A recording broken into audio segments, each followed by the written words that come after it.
Fala galera, sejam bem-vindos a mais uma aula do curso de Big Data. Hoje eu vou falar sobre como o Big Data funciona na prática.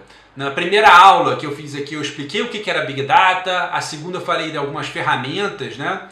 Mas agora eu queria mostrar para vocês como isso de fato funciona no dia a dia, na vida real. Como as empresas botam tudo para funcionar para que de fato o grande volume de dados seja usado para extrair algum valor que possa trazer algum lucro, alguma vantagem para a empresa, beleza? Então, o primeiro vídeo vai ser um overview bem rápido explicando o que é, quais são as peças, né, que fazem funcionar essa arquitetura.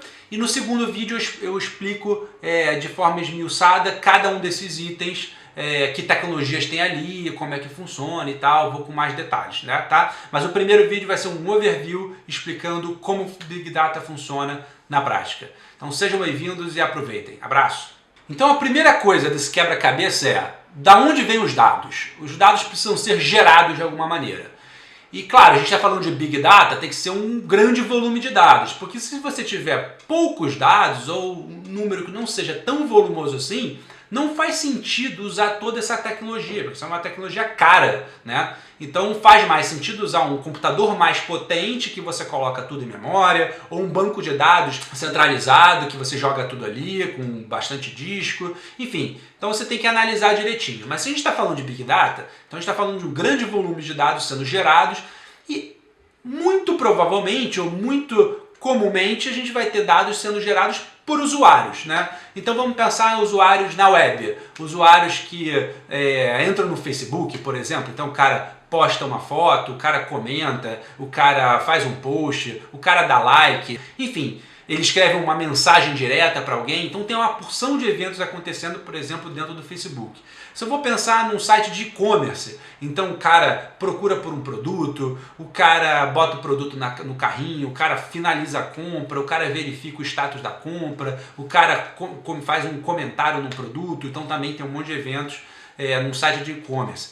Num site de notícias, o cara pode ter aberto uma notícia, visto até o final da notícia, dado play num vídeo, ou ter feito um comentário. Tem um monte de ações dos usuários que, se você tiver um site com bastante audiência, então o volume de dados vai ser bem razoável, né? No caso da Critel, por exemplo, a gente trabalha com publicidade online. Então toda vez que você acessa uma página que tenha um box, né, um espaço de anúncio, a Critel vai ser notificada, vão perguntar assim, pô, Critel, você quer exibir um anúncio aqui? E aí a Critel vai falar, bom, talvez esse cara pode ser um potencial comprador. Então ela faz essa análise, dá um lance, né? Existe um leilão ali, dá um lance naquela operação, para aquele espaço e exibe um banner. O cara pode ter clicado no banner. Então tem um monte de eventos acontecendo, né? Então, para você ter uma ideia por que a Critel tem tanto volume de dados, é porque cada vez que você acessa uma página, cada espaço publicitário gera um leilão, né? Um pedido de leilão. E esse número de pedidos é monstruoso, então o volume de dados é gigantesco, né? E a gente pode pensar também em sensores, né? Imagina esses smartwatches que as pessoas têm, que medem o batimento cardíaco das pessoas, quantos passos elas deram. Então você está gerando um monte de dados para todos os usuários, e você tem que enviar isso para algum lugar, porque se o usuário acabar a bateria do relógio dele, ele não quer perder os dados, né? Ele não quer perder como foi a noite de sono dele, ou como foi o batimento cardíaco dele durante um exercício, ou ao longo do dia. Então você tem que ficar enviando isso para o servidor o tempo inteiro. Eu tive num evento que tinha um pessoal da Audi. Eles têm sensores nos carros, e eles estão medindo tudo, como é que o motor está funcionando, como é que o usuário está dirigindo, frenagem, tem um monte de sensores, e isso também é enviado para os servidores para serem analisados, para eles melhorarem lá o carro, melhorarem um monte de coisa. Então a gente pode pensar que dados gerados pelos usuários e dados gerados pelos sensores é um universo enorme, e eles precisam chegar em algum lugar. Então, em geral, o usuário interage com uma aplicação, seja uma app no celular, seja um site que ele acessa pelo computador ou pelo celular também, seja o relógio dele, seja o carro dele, enfim.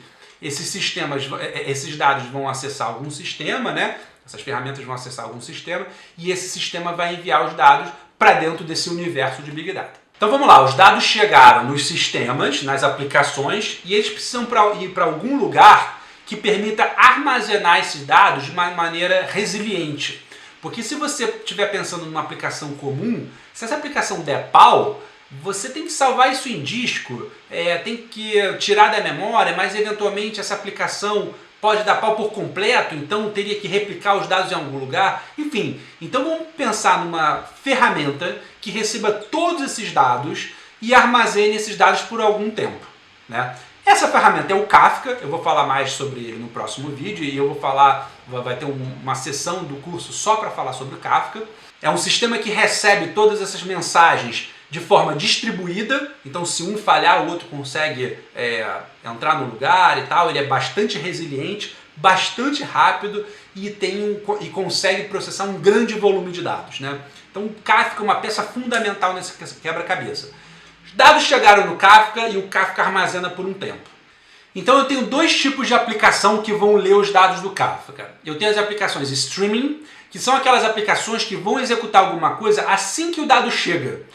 Porque faz sentido quando o dado chega ele já atualizar um cache, ele gerar um resultado para alguém, enfim, faz sentido com que o dado chegue e imediatamente você tome uma ação. Vou dar um exemplo, um sistema de detecção de fraude. Então assim que o usuário faz uma transação com cartão de crédito, você quer saber se aquilo ali de fato é válido ou não, porque se não for válido você tem que agir rápido, né? Então são aplicações que em geral têm algum requisito de tempo, não é obrigatório, mas em geral sim, ou que são aplicações que estão lendo o dado e precisam fazer alguma coisa de imediato, atualizar alguma coisa de forma imediata. São aplicações streaming. O outro tipo de aplicação são aplicações que já podem esperar os dados se acumularem mais para processá-los. Por exemplo, vou esperar finalizar 1 hora de dados para processar toda aquela hora junto. Ou vou esperar o dia inteiro de dados para processar o dia inteiro junto. Enfim, aí depende do tipo de aplicação que você tem. Essas aplicações que executam o dado à medida que o dado chega, a gente chama de streaming. As aplicações que executam quando o dado já está armazenado em algum lugar, a gente chama de batch. E que lugar é esse que a gente armazena os dados? A gente, em geral, armazena os dados no Hadoop, no HDFS, que é o sistema de arquivos do Hadoop, sistema de arquivos distribuído, para que você processe depois usando o Spark, que a gente já aprendeu, ou alguma outra tecnologia, tipo MapReduce, ou alguma outra coisa. Beleza? Então, ou a aplicação roda em stream, ou a aplicação roda em batch a partir dos dados que estão no Hadoop.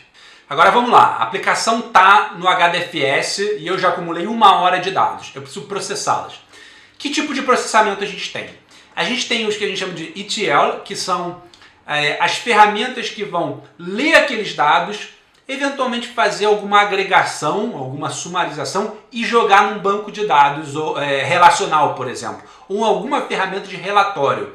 Então, normalmente são jobs que leem os dados, fazem alguma análise ali e disponibilizam em alguma ferramenta que possa fazer consultas SQL ou fazer relatórios mais gráficos, tipo Tableau, enfim, alguma ferramenta que você consiga manipular os dados, porque a gente está falando de tantos dados que se você começar a ler os dados crus, que a gente chama, né, o raw data, é impossível. Nenhuma ferramenta consegue processar todos aqueles dados com tanta facilidade. Então você extrai alguma informação útil para um banco de dados relacional, alguma ferramenta que não consegue processar um volume de dados tão grande, mas consegue processar algum volume de dados razoável, e aí sim você gera relatórios e tal. Isso é uma coisa, a gente chama de ETL. A outra parte é o processo de machine learning. A gente quer pegar esses dados e tirar alguma inteligência dele, ou seja, fazer uma recomendação, por exemplo, num sistema de notícias, para a próxima notícia que você vai ler. No caso da Critel, por exemplo, eu quero saber se aquele cara, por exemplo, ele é um comprador em potencial. Se ele está pesquisando alguma coisa, como é que eu sei que ele está interessado num celular novo? Então eu preciso processar esses dados e tem algum machine learning para dizer, bom, esse cara agora parece que ele está interessado em fazer alguma compra. No caso de produtos similares, eu também posso fazer uma análise e dizer assim, ó, pessoas que compraram esse produto também compraram esse produto, então eu faço uma análise de similaridade. Tem um universo enorme de coisas que eu posso processar, né? Lá na Critel também a gente avalia, a gente recebe uma imagem e avalia se aquela imagem, por exemplo, tem conteúdo erótico ou conteúdo que não pode ser exibido para o usuário, sei lá, arma, então a gente não vai exibir nenhum anúncio com esse tipo de conteúdo, então tem que fazer uma análise, aí não é nem machine learning, né? É deep learning, a gente está fazendo uma análise a partir da imagem, extraindo alguma coisa dela, enfim, então a gente vai processar aqueles dados para que eles tenham informação que seja útil para o meu negócio. Uma empresa que eu já conversei uma vez, os caras estavam fazendo análise do perfil do usuário nas redes sociais para avaliar crédito. Então, digamos, uma empresa que está emprestando dinheiro, ela sabe se o cara é melhor pagador ou pior pagador baseado na análise das redes sociais. Como os caras fazem isso, eu não faço a menor ideia. Mas eles estão extraindo alguma inteligência, né, daqueles dados ali que não é tão trivial, né? Só que esses dados são processados, eventualmente eles voltam para o Hadoop para serem reprocessados mais uma vez, mas em algum momento eles precisam estar disponíveis para o usuário acessar. Então, por exemplo, quando eu entro num produto da Amazon, eu preciso saber quais são os produtos similares àqueles que eu estou vendo. Ou quando eu entro para ver uma notícia, eu quero saber notícias relacionadas àquelas, ou que eu também vou gostar, né? Porque o cara sabe qual é o meu perfil. No caso da Critel, ela precisa saber quais produtos que eu tenho interesse de comprar, quais campanhas faz sentido que eu seja apresentado. Então, eu preciso, né? O nosso sistema precisa de alguma forma fazer com que esse resultado seja entregue novamente para o usuário. E isso tem que ser de forma rápida. Ou seja, quando o usuário acessa a página do Netflix, ele quer saber de imediato quais são os vídeos recomendados para ele. No caso do YouTube também, você acessou um vídeo, ele quer de imediato saber quais são os vídeos recomendados. Isso não pode demorar, isso tem que ser rápido. Então o que a gente faz? O resultado desse processamento de machine learning, ele atualiza algum cache, alguma coisa que seja rápida de acessar, e aí esse cache fica disponível para as nossas aplicações online. Então no caso do cara entrar no vídeo do YouTube, ele sabe, se ele assistiu aquele vídeo, quais são os outros vídeos relacionados àquele, ou que são que talvez o usuário tenha interesse, ou um mix dessas coisas, enfim, aquilo está disponível para ser acessado rápido. Beleza? Então com isso a gente completa a jornada dos dados do usuário dentro de um sistema de Big Data. Então, como eu falei, os dados são gerados, eles são recebidos por algum sistema, esse sistema envia os dados para um Kafka, o Kafka ele permite que aplicações de streaming leiam a partir dele e reajam rápido, detecção de fraude, alguma coisa nesse sentido, ou eu armazeno esses dados num sistema mais frio, né, tipo HDFS, e processo para gerar algum relatório ou para atualizar algum modelo de machine learning. Esse modelo de machine learning gera resultados para os usuários, para os produtos, seja lá pelo que for, e coloca num cache onde é acessado mais rapidamente pelas aplicações. As aplicações, por sua vez, leem desse cache e esse cache está sempre disponível para quando o usuário acessa o sistema. Pode ser que esse cache não esteja tão atualizado, porque o job de machine learning ainda está rodando lá, isso acontece. Então o usuário ele mostrou interesse por uma geladeira nova e a gente ainda está processando, ainda vai demorar algum tempinho para o cara conseguir começar a ver anúncios de geladeira. Mas está no processo, em algum momento aquilo vai entrar para o cache e o usuário vai ter disponível aquilo ali para ele, no momento que ele acessa a aplicação, rapidamente ele vai ter acesso àquela informação, sei lá, os vídeos relacionados com o que ele gosta de assistir. Beleza? Ou seja, esse é o fluxo dos dados.